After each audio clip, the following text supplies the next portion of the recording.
أعوذ بالله من الشيطان الرجيم. بسم الله الرحمن الرحيم. قل أعوذ برب الناس،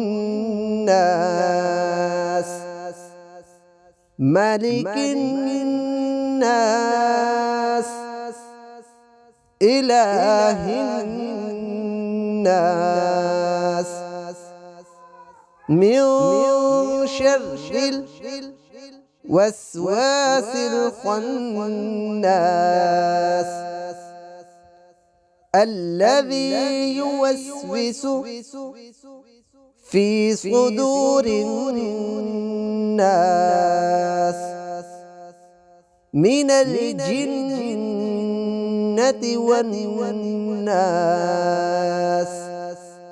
بسم الله الرحمن الرحيم.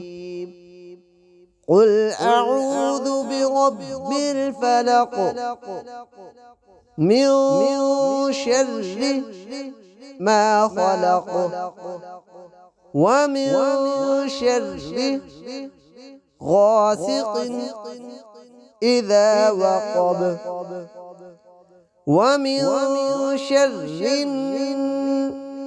النفاثات في العقد، ومن شر حاسد إذا حسد.